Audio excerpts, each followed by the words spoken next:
We're about 3 minutes after the top of the hour. We have people joining us from Chicago and San Francisco and New York.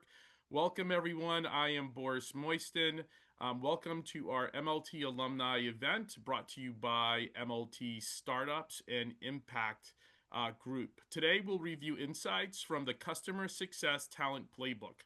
Our moderator is Bennu Amen. She is the research and policy manager at Tech NYC.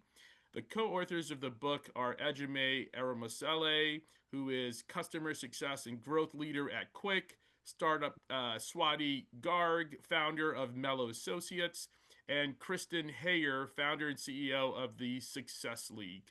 Bennu, I'll hand it over to you. Hello, everyone. Thank you, Boris. As you mentioned, I'm Bennu Amen. Thank you so much for joining us today.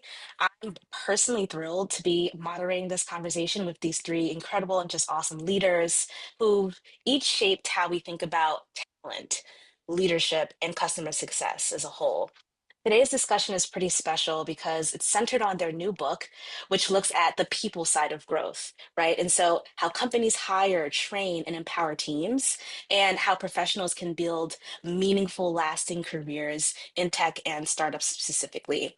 We'll explore why customer success has become such an integral gateway into the tech ecosystem, how it connects across really important functions like sales and product and marketing, and what each of these women has learned about building equitable, high performing organizations. You guys are really in for a treat. And so thank you for joining. I'd love to allow you all to introduce yourselves.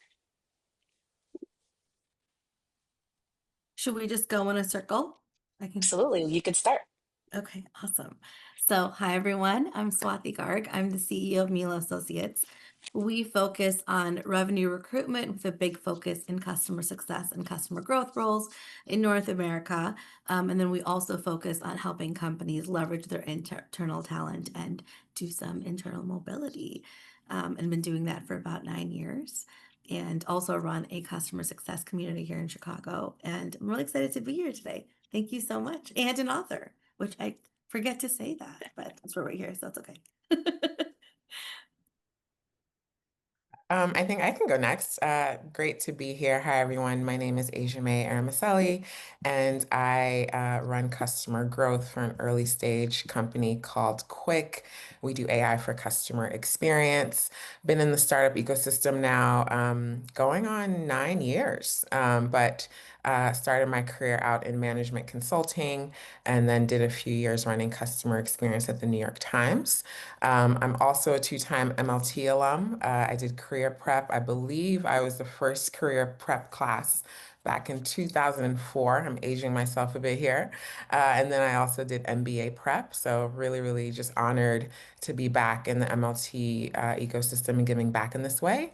I also started a community called Success in Black, which really focuses on diversity, equity, inclusion, and belonging in customer success and gives us pathways to start to grow our careers in CS. So really excited to be here. I'm Kristen Hayer. I'm the founder and CEO of the Success League. Thank you so much for hosting us. Today, we're really excited to be here and talk with you. My background is in tech for too long. Again, I don't want to age myself too much here, but I've mostly worked in early stage and growth stage companies. And so I'm excited to talk about how some of what we wrote about in the book really applies to startups. So you initiated this project, bringing together 6 leaders with different lenses in this customer success universe. What was the motivational force? Why this book and why now? Yeah, thank you, Bennu.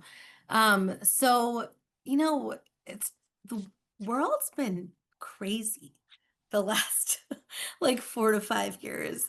Yeah. And I say that not lightly, but it's been a lot. And I think that there's been so much change in tech, in software, the last 5 years. I mean, we had the pandemic, and then post that, people were like over hiring.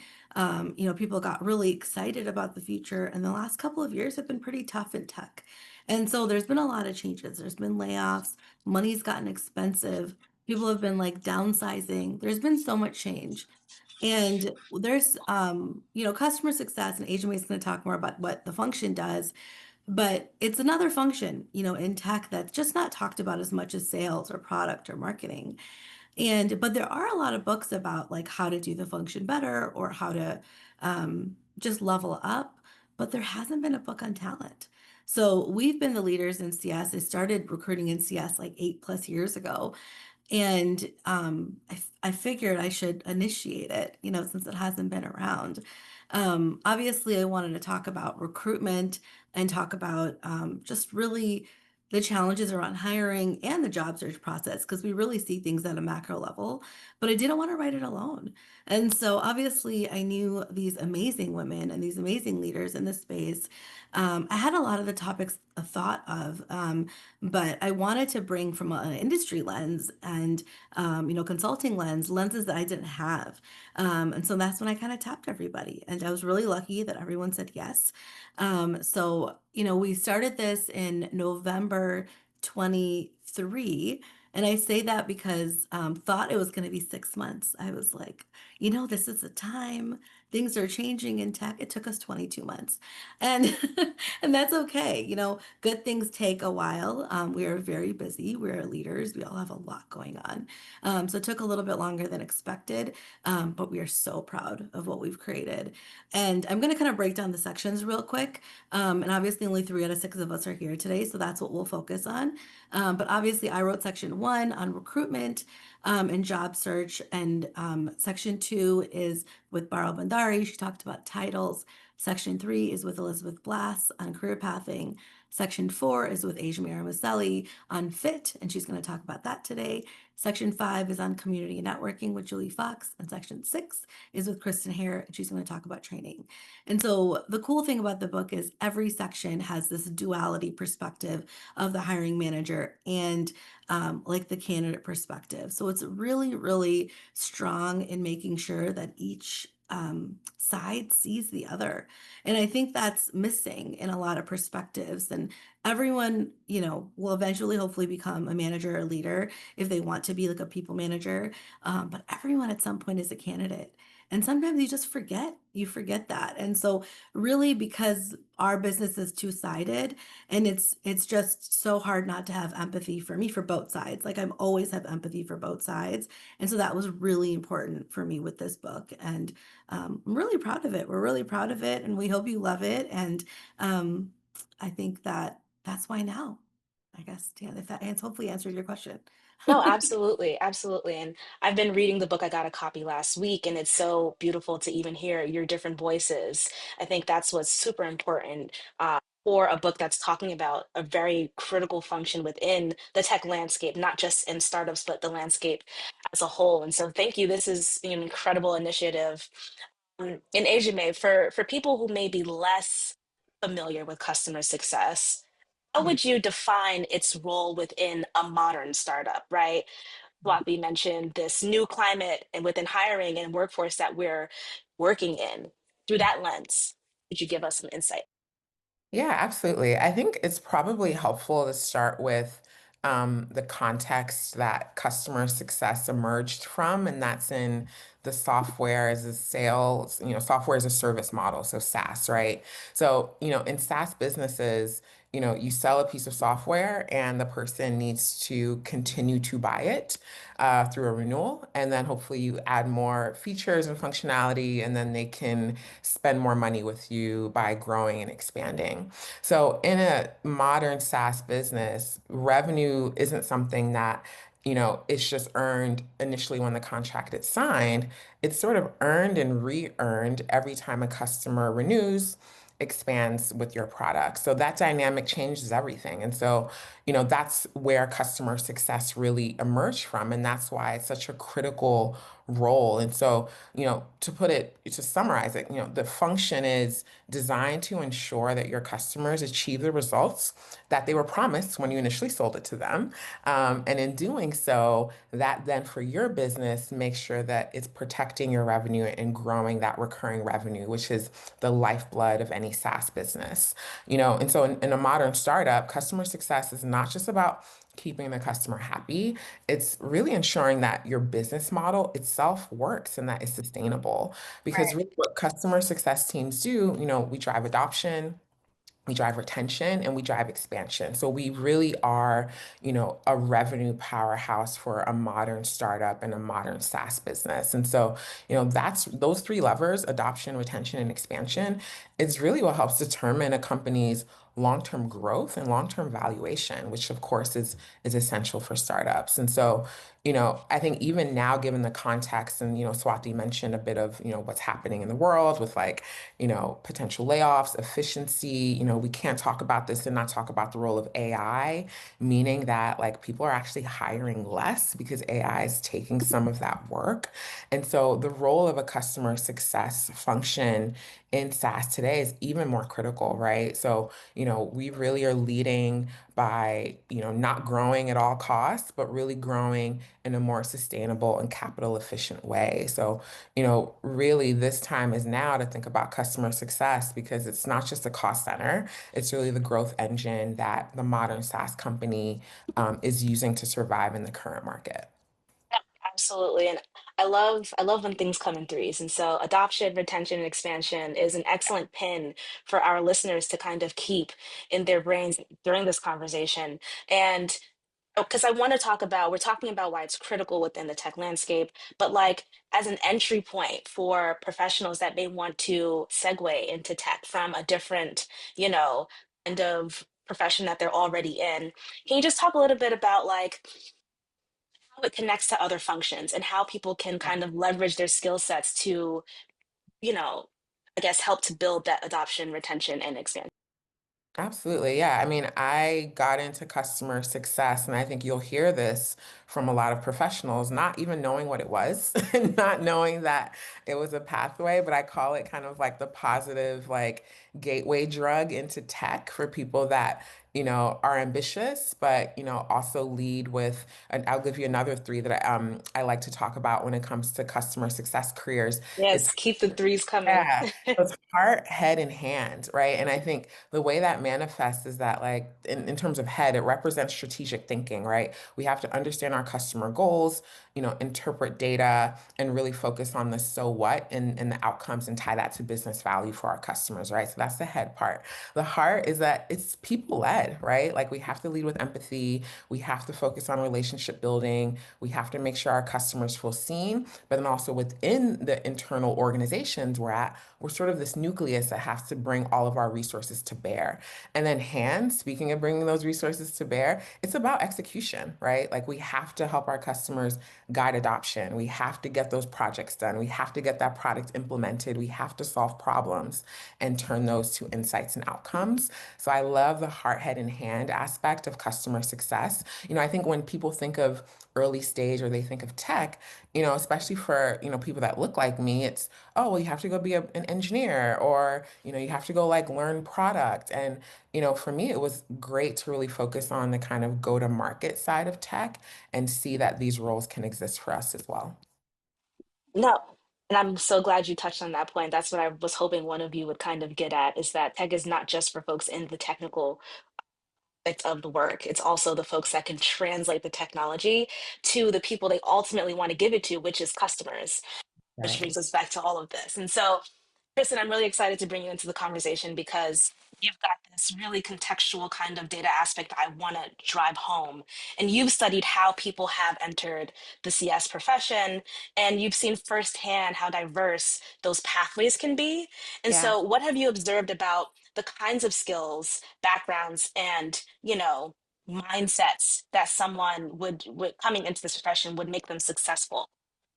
Yeah, so we did a formal study a few years ago on where customer success people were coming into the field from.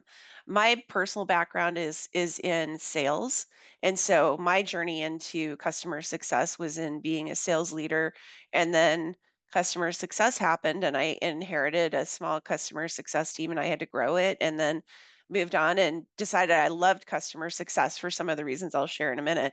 But I wanted to go from there and really, see where I could grow as a leader. And so I kind of got in through the sales route. Um, a lot of people do. But a lot of people don't. And I think what's really interesting when we did the study is there's a couple of things I want to share that I thought were really interesting. First of all, you do not need an MBA if you want to be a CSM. Most people, 75% of them, are coming in with a bachelor's degree, and that is just fine. And until you make the decision that you want to go into an executive role, I really don't think you need an MBA in this field today. That might change. AI might change some of that and kind of up the stakes a little bit, but for right now, most people are coming in with a bachelor's degree, and 40% of them are coming in with business degrees, which means there's 60% of them that aren't coming in with business degrees, which is so interesting. That's the fun part. When we looked at this, there was people with urban studies degrees, there was people with music degrees, there was people that had arts degrees, and just any kind of degree you can imagine, people are coming into the field of success with those degrees. And so it's right now not a very picky field in terms of what you're bringing to the table from your an education standpoint. We also looked though at the skills that people were endorsed for. So we studied about 400 people that were in customer success, and we looked at their LinkedIn profiles and we looked at their top 3 endorsements. And the interesting thing that we found from that is that of the top 10 endorsements that anybody got, 35% of those were around domain expertise or being really good at the field that you're in some way. And so when I say domain expertise, I want you to think, okay, if you're a photographer, maybe you would be really good as a CSM for Canva, that kind of thing. And so companies are going out and they're looking for specific expertise related to their technology.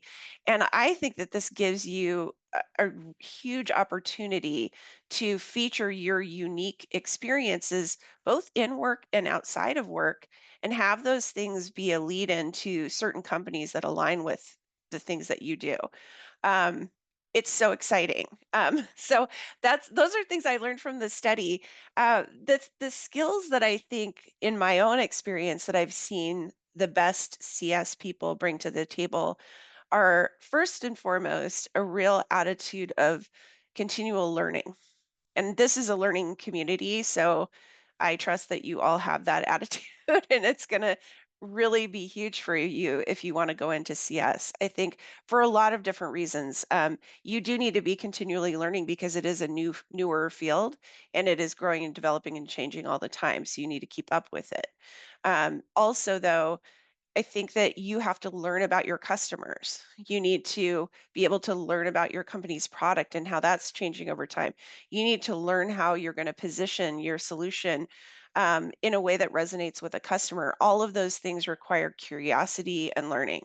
And so that's the biggest thing I think you can bring to the table. I also think you need to be a good relationship builder. Sales needs to build relationships, but they can afford to do it on somewhat of a surface level because the relationship isn't going to continue for the long run. In CS, it is going to continue. Hopefully, it continues for the long run. That's sort of the whole point. So, you need to build long-term relationships and you need to be good at that. And then also, it's a very busy job, and you have to be a very driven person to be good at it. It is not a 9 to 5 job. It is a job where you will be working like odd hours sometimes. You'll have to go make trips to visit customers sometimes. You have, 100 different priorities, and you're trying to manage all of them. And often you will have what feels like maybe more customers than you can handle, especially in a startup. So, um, it is the job for somebody who's very driven as well. So those are some things I've seen. I don't know, Ejieme or Swati, if you want to add any to that list. I think that's a great list. I think the human aspect is really core, especially I'm going to throw in Mhm, AI again, especially as AI, mhm, continues to dominate the conversation. People that can, build relationships based on trust, based on, really understanding what your customer is looking to achieve and helping them achieve that, is going to be even more vital going forward. Yeah, and I would just add that and I think Kristen mentioned this a little bit, but change is constant in this Mhm. function. It's been around for maybe 20, 25 years. It's a young function compared to all the other functions that we know about, and it's changes. Every 2 to 3 years, it's changed. And I think that's why, from my perspective, it makes recruiting so exciting because I feel like I'm always kind of doing something a little different, which I need personally. But if you need that like change and that like innovation and that creativity in your role, like you'd get that in CS. It's just constant. Oh, you would thrive. Yeah. Yeah. Yeah. Yes. I'm going to come back to the recruiting point in a bit, Swati, but I think what's so amazing about this study that you've just mentioned, Kristen, is like one, the barrier to entry is relatively low. Mhm. Most people have a bachelor's degree, and it sounds like the work that you get, or the experience, I should say, you get working in this function is what sounds like a breeding ground for executive management. Someone who is constantly managing a change in your schedule and relationship building. Like these are the soft skills that really power people to go to the next level. And so, from an equitable standpoint, it sounds like it's really a space where people can transition into tech, work with tons of different functions within startups and really accelerate. Like it sounds like a role that's an accelerant, which I really love the idea of that. And I just want to highlight one plug because I'm a data nerd and I love it. It's one of the few roles or functions, I should say, that have a greater percentage of women working in that role than men. I think the study from 2018, 2019 shows that there's 52% women versus a 47 percentage of men working in this role, especially for one that is so integral to like expanding a company. And I really love that. But I guess for anyone to answer, you all's book explores each topic through two like perspectives, which I really want to hone in on. And this is a little bit of that recruiting point, Swati, the candidate and the employer. So from your experience, what does like a healthy balance look like between these two almost people can view competing kind of aspects of the workforce. Right? We both want something from each other and can be sometimes disconnected in how we communicate what we need from a candidate for them to be successful at a company. And so on the hiring front, right, the onboarding front, sorry, and also like fostering that equitable growth within fast moving startups, what insights have you seen in your career, and what insights can you provide to our listeners? I can lead on this. I thought it was an interesting question, also given where I think the state of hiring is. So I am I'm a hiring manager in my role, but as Swati mentioned, we've all been candidates, and so it was really, I think, special that our book got to focus on those two lenses. And I think what's happening now, at least what I'm hearing, especially from folks that are job seeking, is that generally it's an employer's market, right? And so, especially in tech, and especially, let me say, in certain roles, employers are looking for people that bring very specific skills to the table. I think that can mean that the balance of power shifts to, employers have a little bit more power here. Swati mentioned, the rounds of layoffs that we hear about in the news. That also means that on the candidate side, there's a lot of talented individuals that are available and looking for work, right? And so, I think what I would, ask hiring managers and employers to continue to do is, put the human at the center of your hiring efforts. You might be, let's say, in a position of power, but don't abuse that power. I think we should still try our best to craft roles that people can be successful in them and craft hiring processes that are transparent and respectful of people's time. I think the thing I also want to say to candidates is that, like, yes, maybe you've been looking for a while. I talk to people every day that have been reaching out and, they're tired, they're stressed out, like they're looking for their next thing and it's taking maybe longer than they'd like. Is that, you still have some power in this, right? You still have some agency, and use that wisely, that it's not, just up to the employer to dictate, how you're going to get hired and how they're going to treat you, right? So, I hope that from both lenses, hiring manager and candidate that, we can approach these processes with, respect and still put the human at the center of it.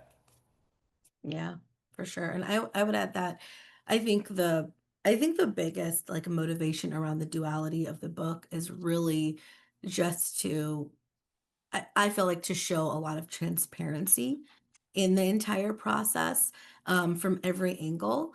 We were very like deliberate on the different topics of the book to try to give. I mean, obviously, we didn't hit every single topic in HR and recruiting. That would be multiple more books, to be honest.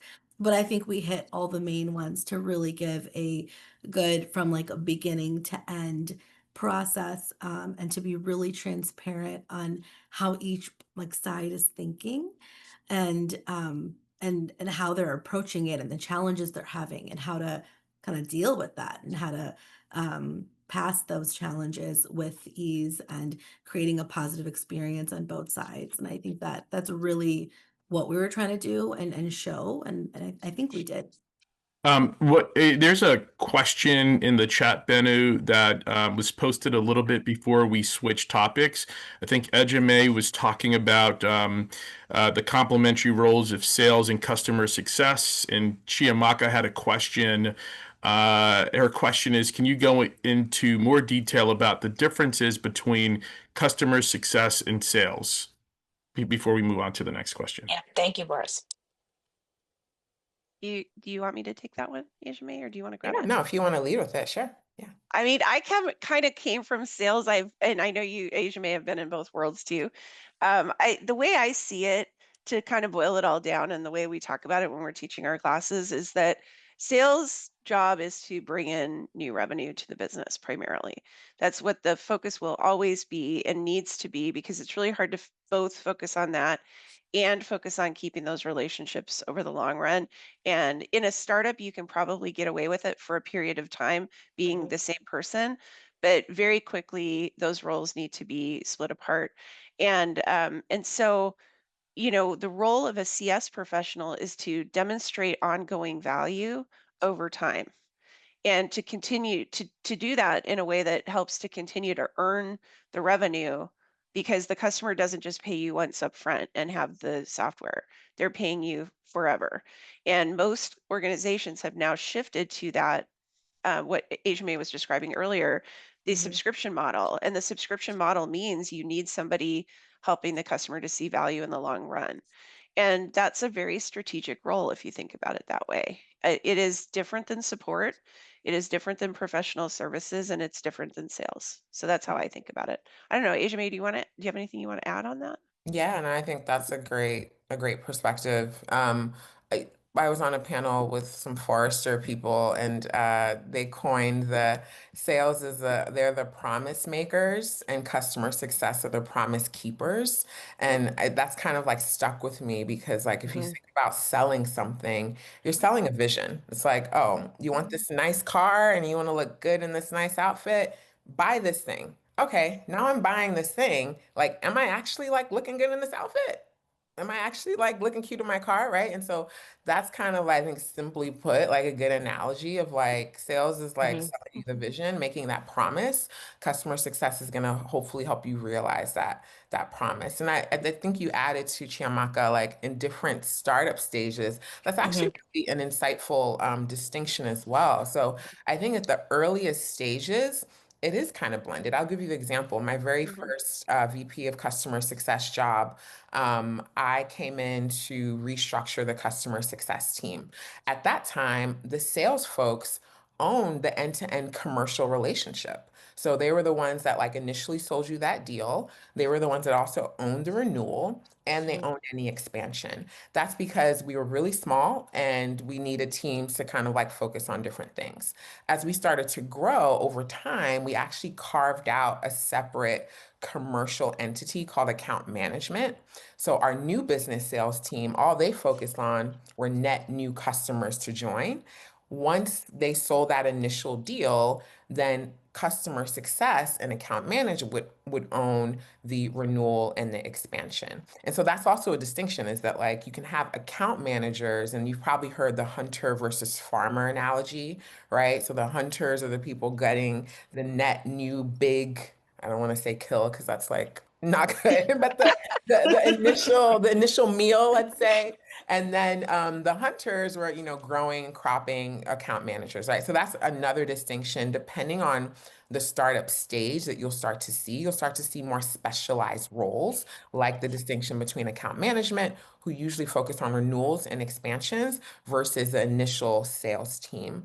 I think also once you get even bigger, specialization becomes, or bigger and also more mature as a startup, you get additional specializations. And depending on the product that you sell, sometimes customer success can actually own the commercial relationship, right? Mm-hmm. So I look at, let's say more B2C like software companies like a Canva or a Zoom, or Slack, right? A lot of their CSMs own the commercial relationship because it's not that technical of a sell, it's not that complex of a product.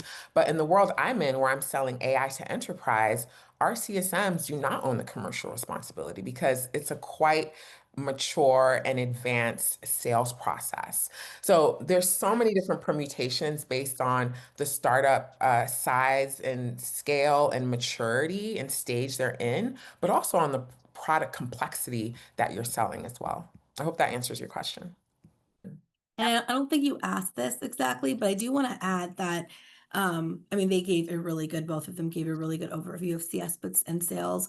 But I think when you're looking at like what Ejieme was talking about, the human level, right? When you're thinking about what you want to do, right? It is a very different day to day. And I think really thinking about like with sales, like, do you want to go talk to new people every day and go hunt that next logo and make that sale? Versus with customer success, you are building these relationships and talking to them again and again and again. And I mean, if I'm just talking about it from a foundational level, those are very different day to days. And so just thinking about what you want from a day-to-day perspective. I think sometimes people forget that exactly. Like they're like, I want this title or I want this thing, but it's like, what are you going to be doing day to day? And really look at things when you're reading a job description or reading like the org chart and just thinking about that. Thank you, Chiamaka, for driving the conversation this way. And this is our final question that I'll pose to the group, and it's in alignment with this discussion now. I love that you talked about your role being, I guess, by the complexity of the product. And what we're seeing in the market right now is that VCs are really only putting money into deals that are AI native and that have a certain level of complexity. Like we're seeing Mm-hmm. that funding is going to fewer companies, but like they're getting so much more funding for these core technologies, AI and deep tech being the main ones. And so since we know the market is going that way, right? How can folks that are already in the CS space that are being acquired by other AI native companies, or folks that are looking to pivot into this space, how can they begin to invest proactively in their development to build that skill set of being able to own those relationships and learn to speak the language of complexity that is needed for them to really like get ahead of this AI replacement, right? If we know that it's human centered, not that we can get ahead of it, but to, I guess, establish this human to AI partnership and maintain it for as long as we can, right? How do we give folks the tools now so that they are just as equipped to handle these complex kind of relationship building that it requires, and for anyone to answer. Yeah, I mean, I think the cool thing about AI is that it's so readily available to all of us right now. And so getting in and using Mhm. it and playing with it is one of the best things you can do to learn more about it and to get comfortable with it and not be afraid of it.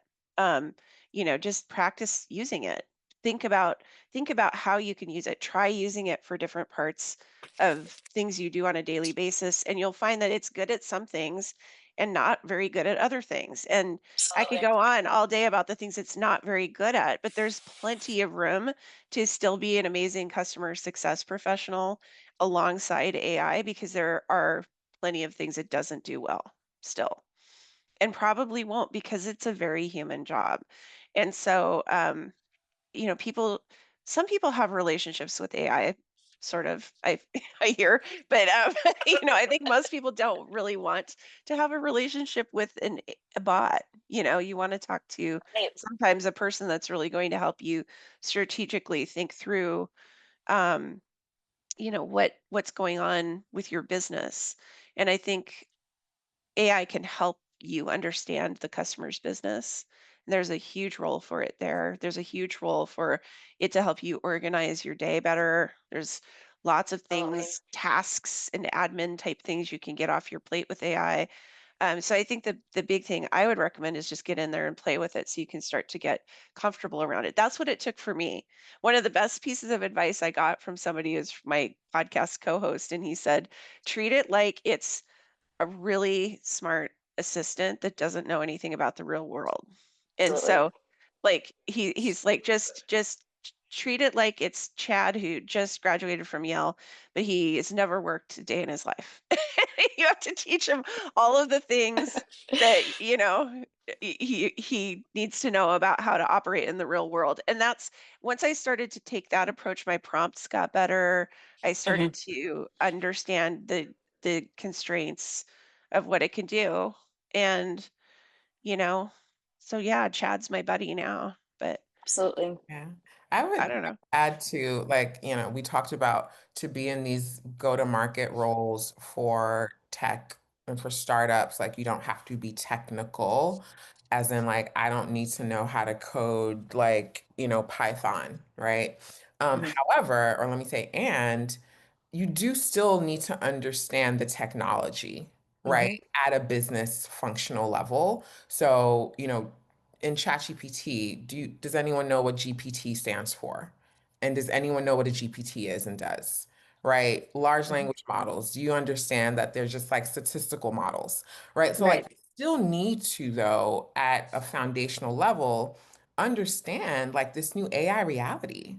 Like, Mhm. I have three younger brothers, and I'm like, y'all need to get on this, right? Right. Mhm. You don't need to be an engineer, but you need to understand what this AI actually is. And, there's a lot of free resources, like Google has them, like Open Universities Mhm. have them, like take a course like take the base level. And I think, again, I'm going to put this in context of like, as a Black woman, people that look like me, like I think Mhm. it's especially our responsibility to educate ourselves on these topics. So that's one.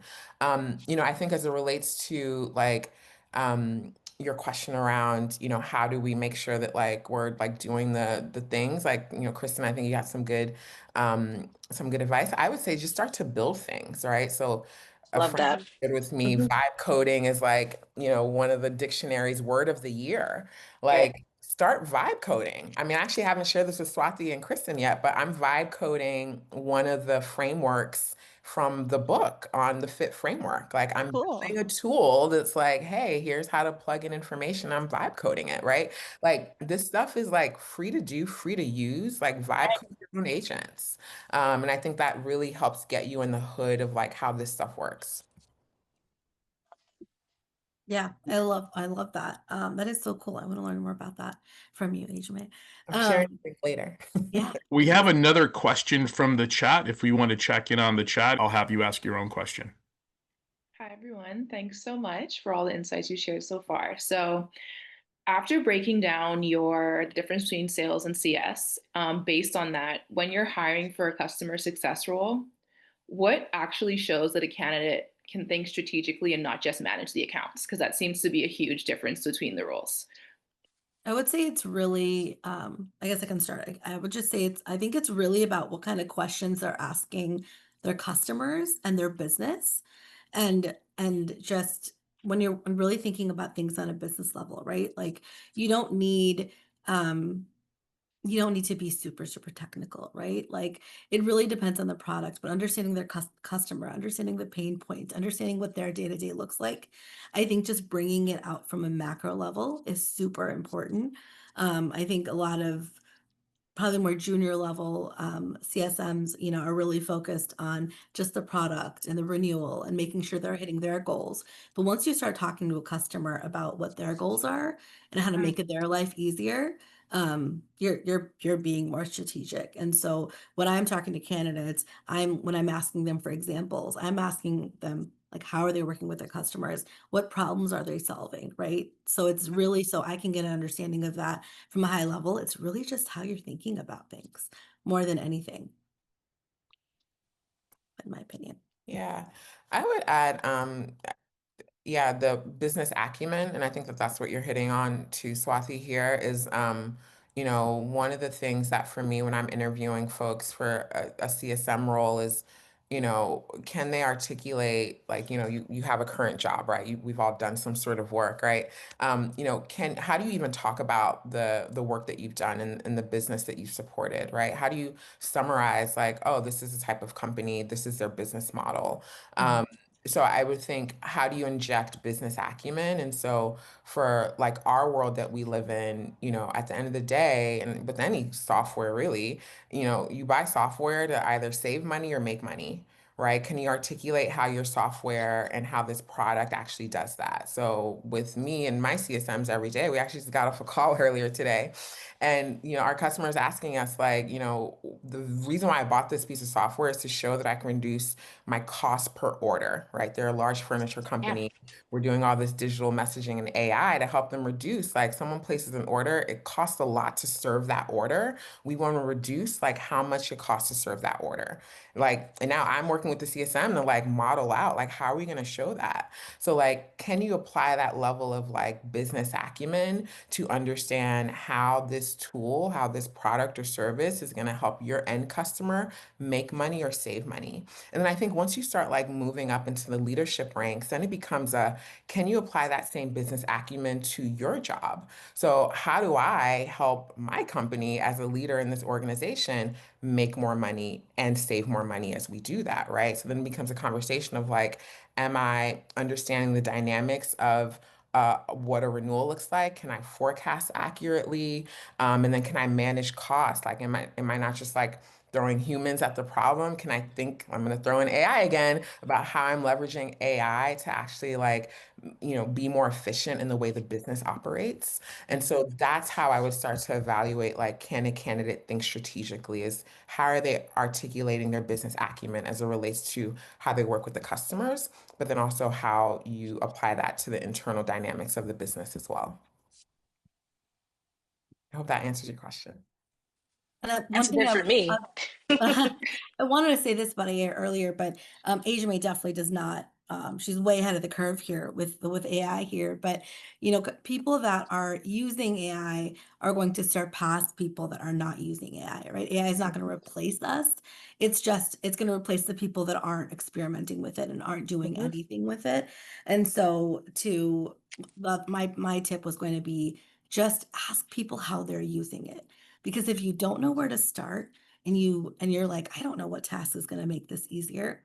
I just went to a women's summit a couple weeks ago, and the way people are using it is like so much more interesting. They're getting so much more insight, things that I haven't even thought about. And you're just learning by asking other people, because some people are thinking about this all day and some people are thinking about it zero. So at least try to get in the middle, I guess is my advice. We're taking notes. This is like prime information for getting a job in CS. I only have one question left, and it's a bit of a rapid round fun question. And please continue to plug your questions in the chat. I don't know how we're doing on time, but it looks like we've got about 13 minutes left or so. What's your favorite thing about working in tech? It doesn't have to be technical, it could be completely fluff, but just to get people interested and fired up to join. For me, it's the snacks. What do you have? I love tech because I feel like it is so future focused, and I'm a very future focused person just in general. And so for me, it aligns so well with like where are we going in the future. And I love having I love being able to have an impact on that. So that's why I love it. I joined early stage tech in particular to make a lot of money one day through my equity, to build generational wealth. And again, as a Black woman, I think that that is critical. As an African, I think that is critical. Um, and I also love what you said, Kristen. Like, I think that and combining that with the ability to like build for the future. The future is female. The future is Black females. I'm gonna say that here. Like, I just love that dynamic of like being able to talk to AI and know it deeply and intimately. Yeah, it just gives me so much. It makes me feel powerful, and I love that. Wow, great answers, y'all. I think for me, I fell in love with tech. I got into it um, yeah, about 9 years ago. And I think for me, it's just the energy of like thinking about something and then having it come to life. Like I am an entrepreneur like through and through, and I love just like thinking about something and having it come to life. And I keep doing that again and again. And I think that being around people that think that way and energize that way and think about things that I've never even thought of, like gives me so much energy. That's why I love the startup and tech ecosystem. I Listen, love I love a that. bookend. That's Yeah, I was excellent. gonna say, just to add on to that, like, yeah, I think Mhm, another plug for early stage tech too. Like, yeah, like we build software like so quickly. Like, Mhm. there's a feature that we just announced that I'm gonna post on LinkedIn about, and like we built that in under 2 weeks, and it's pretty complex. It's using AI, all these things, and it's like mhm. the way that you like have an idea and get to see it like in action, like with Yeah. that speed, it's just really cool. Mhm. I was just gonna say that's like the perfect full circle moment. We started this conversation asking about this initiative that Swati imagined and decided to bring to life. And I think that's beautiful that she called on more voices to create a really like this is the tour de force of a product for people that are looking to kind of break into tech and understand the inner workings of a core function. And so thank you all for this conversation. Thank you for this excellent book. If you haven't gotten your copy yet, you should. It's linked, I guess, on all of their LinkedIns. Yes. Boris, I'm sure we'll send out the link when he Yeah, I was sends out gonna the also, recap for this. yeah, I can Do share have a plug, here. yes. We have a plug. So we're happy to say that we are #1 bestseller on Amazon. So Which excellent. such an amazing accomplishment. Like we all It can say really is. we're bestsellers now, which is really, really cool. And then here are all the other women that contributed to the book that are not on the call today with us. So Elizabeth Blass, Julie Fox, and Parul Bandari are also contributors and co-authors to the book too. And then finally, there's two ways that you can continue to stay connected with us. We've got an amazing website that Kristen has built out for us that has resources and ways to connect with us individually. And then to kind of follow us on our journey, we have a newsletter that we send once a week that dives into different topics in the book. So please sign up and stay connected with us.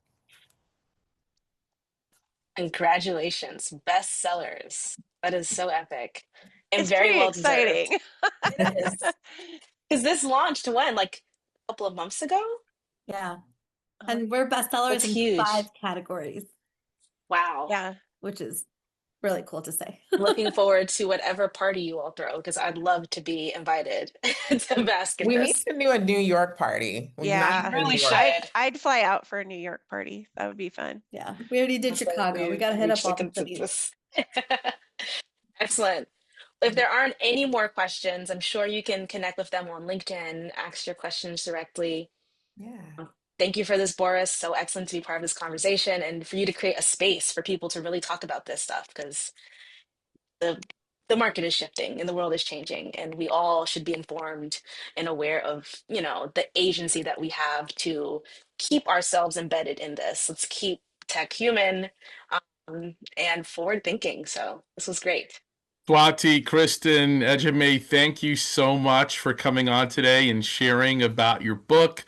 Bennu, thank you for being such a thoughtful and brilliant host. If you Thank want to you. talk about what you do at Tech NYC before we sign off and the research that you frequently publish about the New York City tech ecosystem, please do a plug for your research and where we can find it.